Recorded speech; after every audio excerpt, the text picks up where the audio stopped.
The observation chamber orbited Earth at a distance of 3 million kilometers, invisible to every scanning technology the planet's inhabitants possessed. Inside, 12 representatives of the Galactic Surveillance Council sat in their bioform pods, reviewing data that would determine the fate of an entire species. Executor Vraxis, a crystalline being whose thoughts manifested as pulses of colored light, addressed the assembly. The assessment of World 783, designation Earth, is complete. Observer Talenth, present your findings.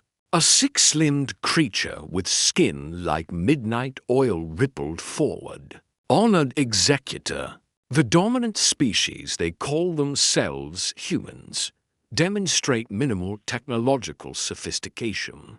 Chemical propulsion, primitive satellites, rudimentary nuclear fission.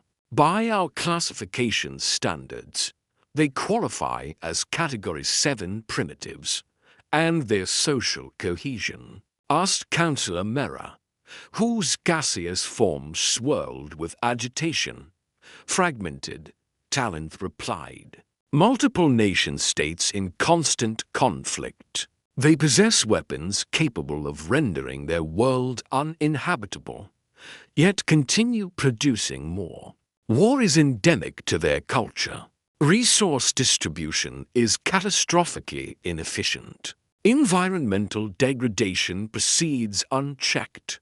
Vraxis's light pulsed orange with concern. Recommendation? Exclusion from all protection protocols. They are centuries from achieving interstellar capability, given their self-destructive tendencies. Probability models suggest 73% chance of extinction within 2 centuries, through either environmental collapse or nuclear conflict. Talenth paused. They are not worth the resources required for intervention. The vote was swift. 11-1, Earth would be classified as non-viable for contact or protection. The sole dissenting voice belonged to Councillor Erin, an elderly being whose species had once been dismissed as primitive themselves. You underestimate them, Erin warned. I sense something beneath the surface. A potential. Your sentimentality is noted. Vraxis interrupted. But potential means nothing without actualization. Earth remains unwatched, unprotected. This council has more pressing matters. The session ended. The observation chamber powered down, leaving Earth to whatever fate awaited it. What none of them knew was that in a bunker 3 kilometers beneath the Rocky Mountains, every word of their discussion had been intercepted, translated, and recorded. Dr. Helena Voss stood before the wall of screens, her gray eyes reflecting the alien text scrolling across multiple displays. At 62, she had dedicated her entire adult life to Project Sentinel, and this moment made every sacrifice worthwhile. They think we're primitives, said Commander James Park, the military liaison, his Korean accent thickening with suppressed anger. Category 7. Not even worth protecting. Let them think it, Helena replied calmly. We've worked very hard to maintain that illusion.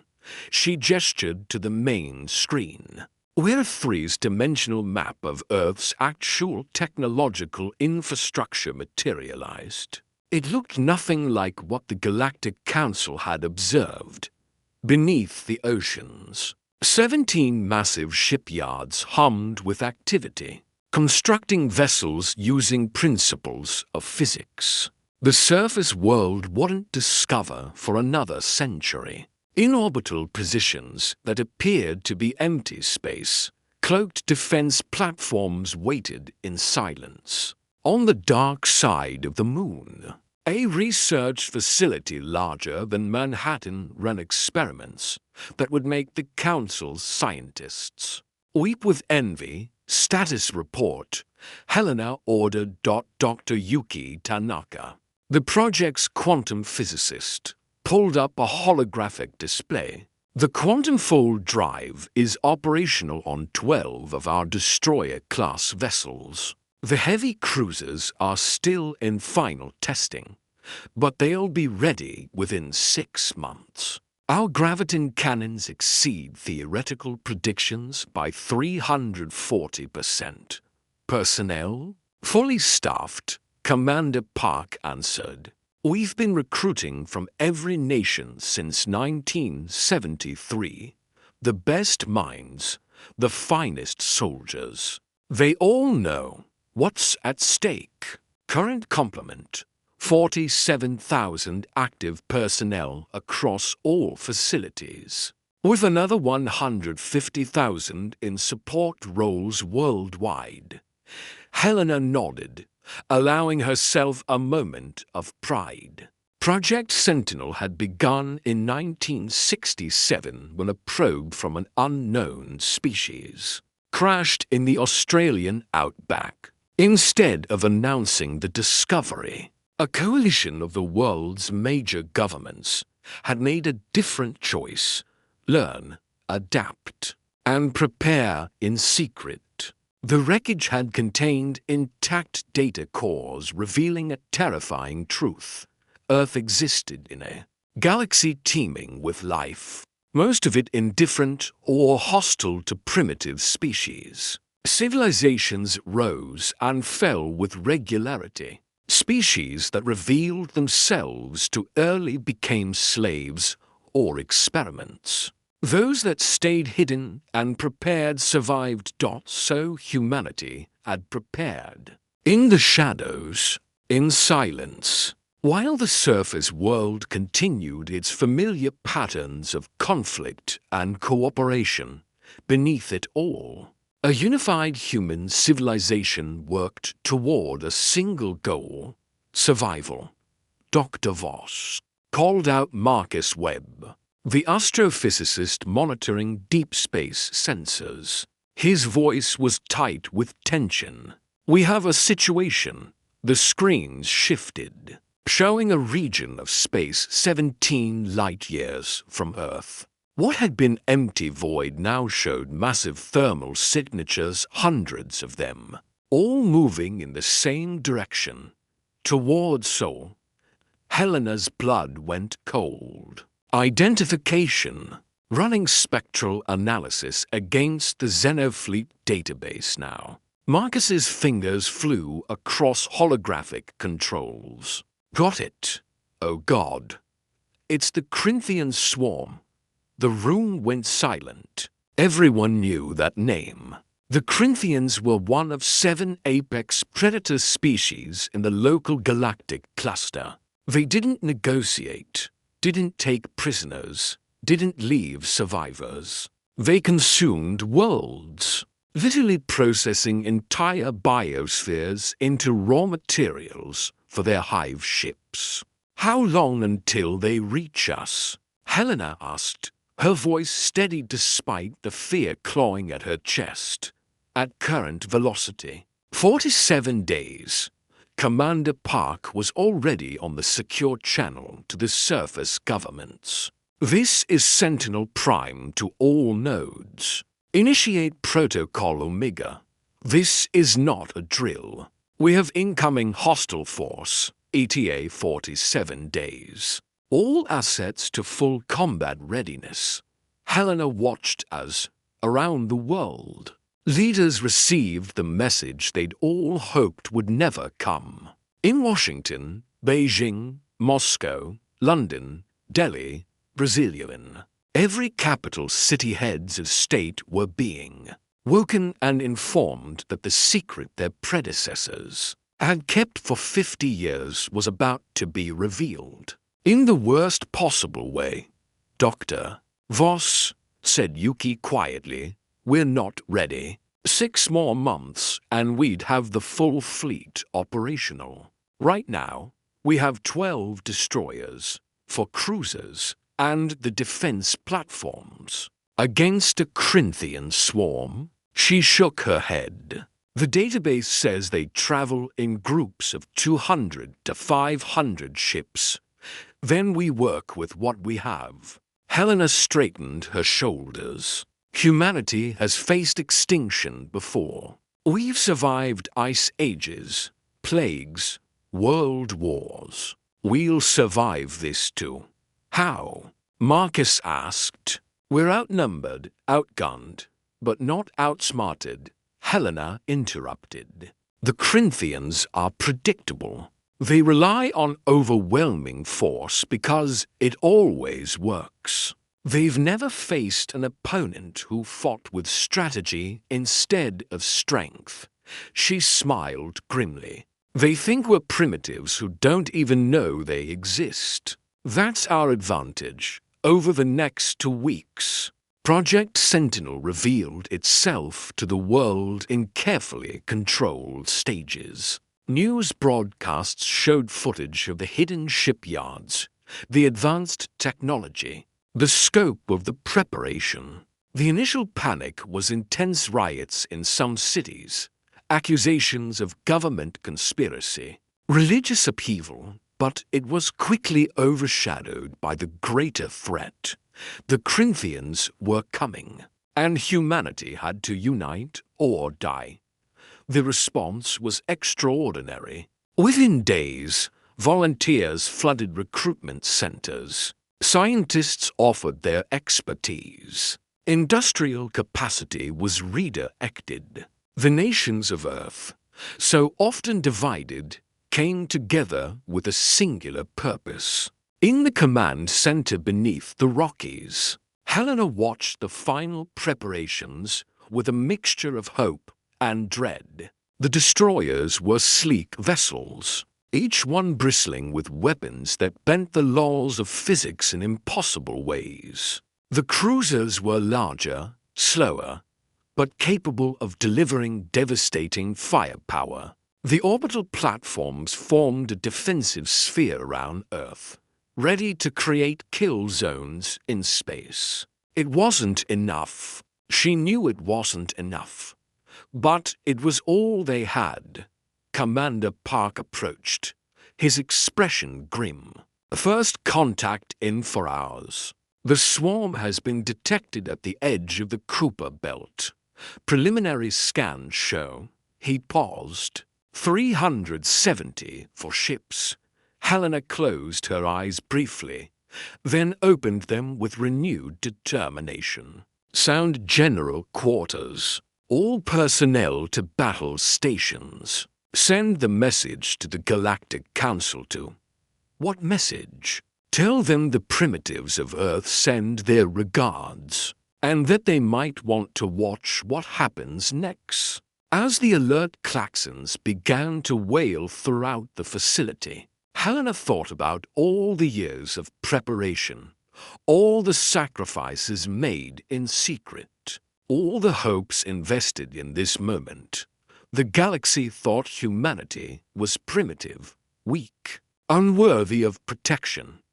They were about to learn how wrong they were. In the cold darkness beyond Neptune, 370 for Corinthian hive ships decelerated from faster-than-light travel and oriented toward the third planet from an unremarkable yellow star. Their biocomputational networks registered the presence of primitive electromagnetic signals, chemical propulsion systems, and nuclear fission, all signs of a young, defenseless species.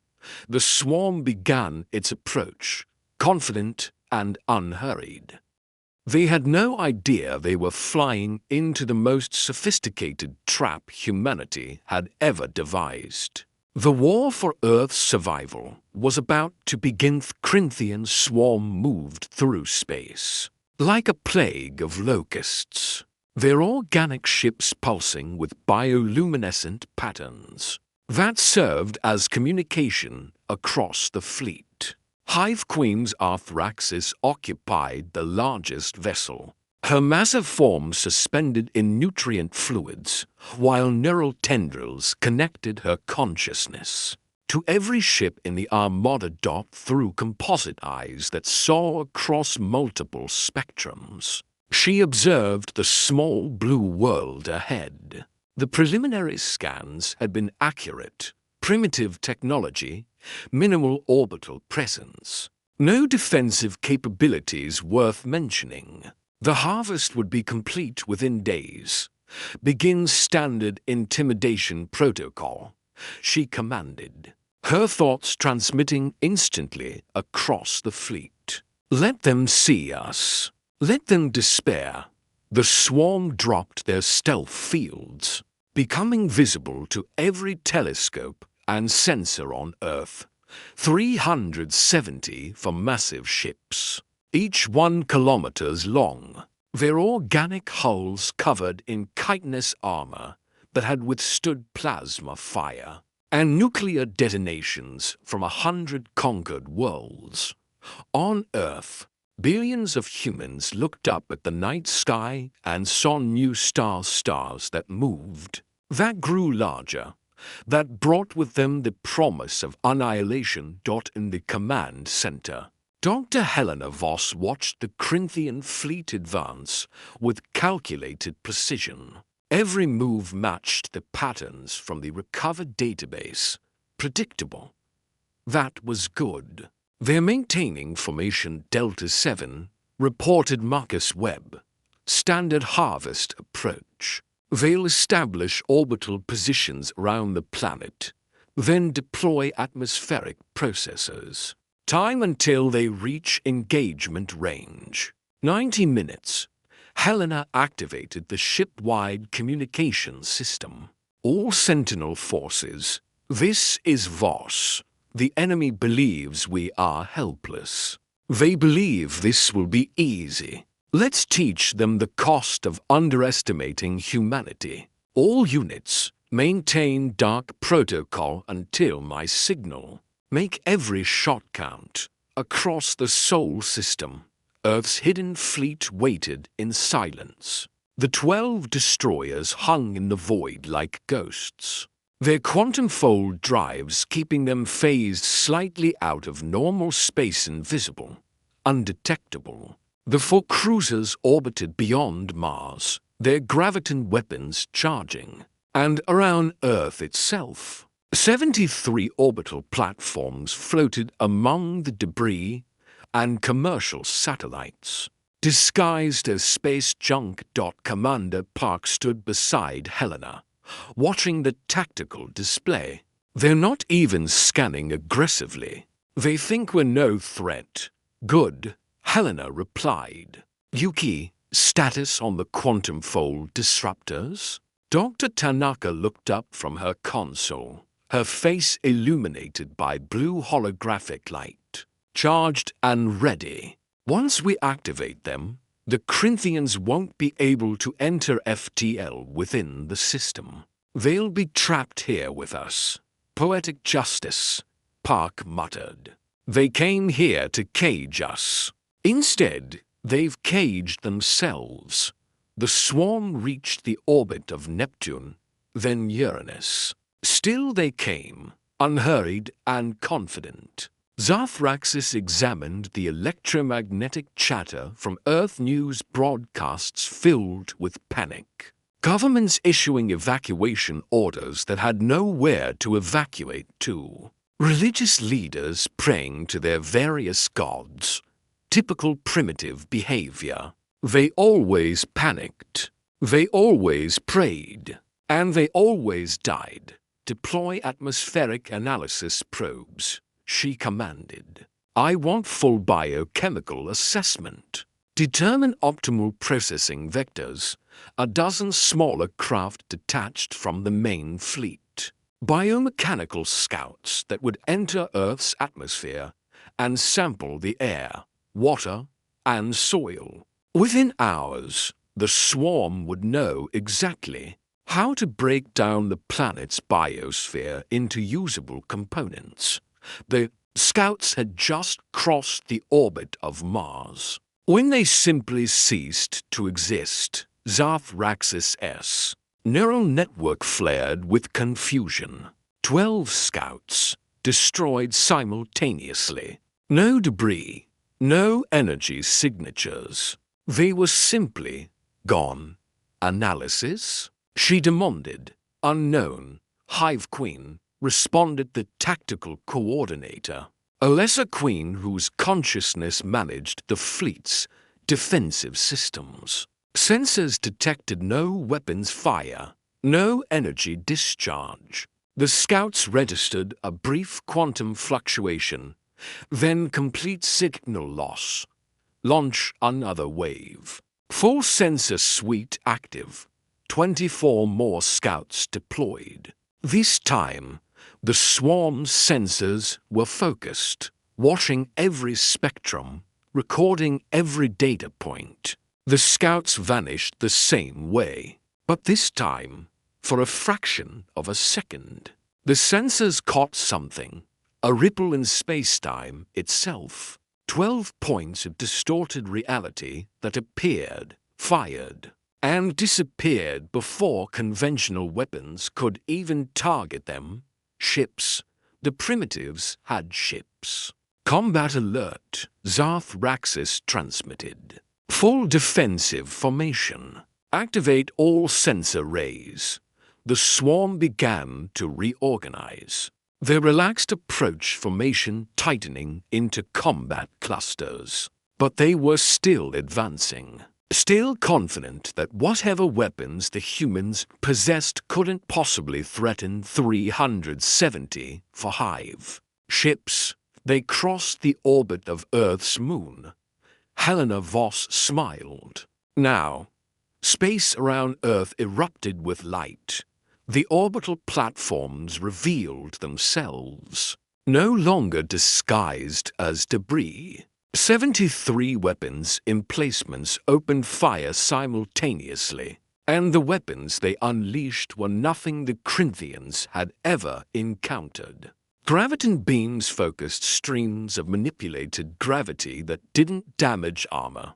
They crushed it. The laws of physics became weapons, pulling matter in on itself with forces that mimicked black holes. 3 Corinthian ships in the vanguard imploded, their organic hulls compressing into spheres of super-dense matter, before exploding outward in cascades of exotic particles. The swarm reeled, trying to return fire, but their plasma cannons found empty space. The platforms weren't stationary, they were in constant motion, teleporting via quantum tunneling from position to position, never remaining in one location long enough to be targeted.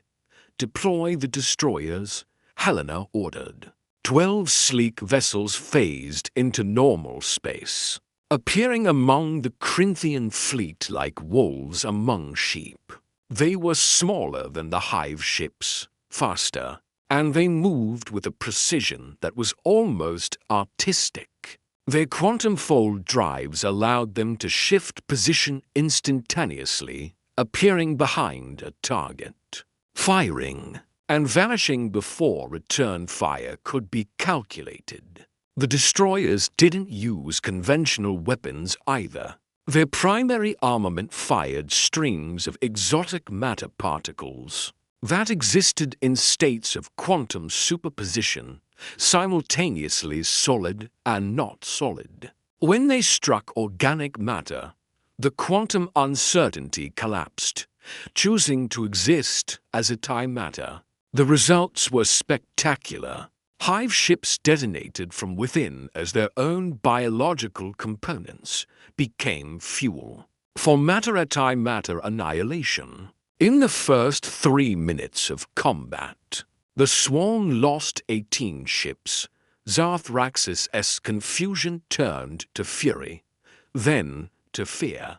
This was impossible. The primitives shouldn't have this technology. They shouldn't even understand the principles behind this technology. Retreat to outer system. Establish defensive perimeter.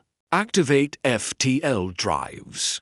The swarm tried to flee. Their organic FTL systems began the complex biological processes that would tear open holes in SPACETIME. Nothing happened. Quantum fold disruptors activated. Yuki announced in the command center. They're locked in. No FTL travel possible within 3.0 of the sun. Bring in the cruisers, Helena said quietly. From beyond Mars, 4 massive vessels approached. Each one was 2 kilometers long, bristling with weapon systems that made the destroyers look like toys. They moved slowly, deliberately, like apex predators who knew their prey had nowhere to run. The lead cruiser, designated USS Defiance, fired its main weapon. The singularity cannon created a temporary micro-black hole that existed for exactly 0.3 seconds, before evaporating in a burst of Hawking radiation. In those 0.3 of a second, it consumed everything within a sphere 500 meters in diameter. A Corinthian hive ship found itself at the edge of that sphere. Half the ship was simply gone, devoured by physics itself. The other half tumbled through space, leaking atmosphere and fluids. Its biological systems trying desperately to seal wounds that defied comprehension. The battle that the Corinthians had expected to be a one-sided harvest had become a slaughter, and they were the ones being slaughtered. Hive Queen, her tactical coordinator screamed across the neural network. We've lost 47 ships. Their weapons ignore our armor. Our weapons can't target them. We cannot win this engagement. Zarthraxis knew it was true. In her long life, she had conquered countless worlds, absorbed hundreds of species. She had never retreated. But she had never faced an enemy like this.